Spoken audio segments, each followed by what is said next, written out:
Stratégie anti-rechute. Le chemin de la guérison n'est jamais une ligne droite. Les rechutes ou les tentations font partie du processus. Mais bonne nouvelle, elles ne signifient pas un échec. Elles sont des occasions d'apprendre et de renforcer vos ressources. Dans cette vidéo, je vais partager des stratégies concrètes pour prévenir les rechutes et si elles surviennent, savoir comment rebondir avec force et lucidité. D'abord, comprendre les mécanismes de la rechute. La rechute n'arrive pas par hasard. Elle est souvent précédée d'un enchaînement identifiable. Un déclencheur, un stress, une situation difficile, une relation sociale, qui entraîne une pensée automatique, je ne vais pas y arriver, je mérite juste une exception, puis une émotion intense, la peur, la colère, la tristesse, et enfin le comportement de rechute. Comprendre ce cycle, c'est déjà reprendre le pouvoir, car si vous pouvez repérer les déclencheurs, vous pouvez agir avant que le comportement ne s'installe. Quelles sont les stratégies de prévention ? Voici les stratégies puissantes de prévention pour prévenir les rechutes. La première, c'est d'identifier les déclencheurs personnels. Vous tenez un carnet ou vous utilisez une fiche pour noter quand vous ressentez l'envie de replonger. Ensuite, vous allez créer un plan d'action de secours.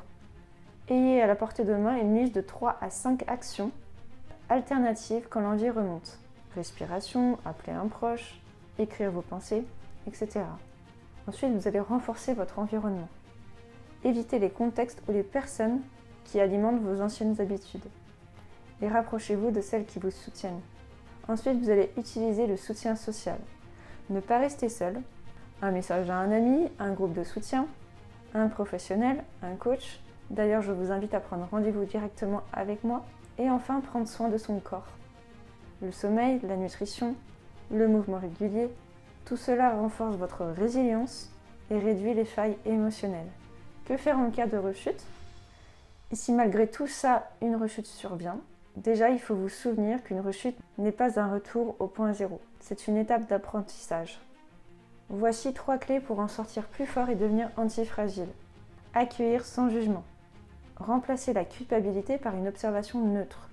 Il s'est passé cela, que puis-je comprendre ? Ensuite, analyser le déclencheur. Identifier ce qui a précédé la rechute pour mieux l'anticiper la prochaine fois.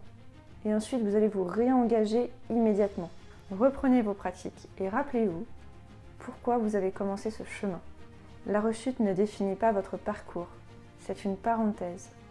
Pour conclure, chaque pas compte, même les plus petits.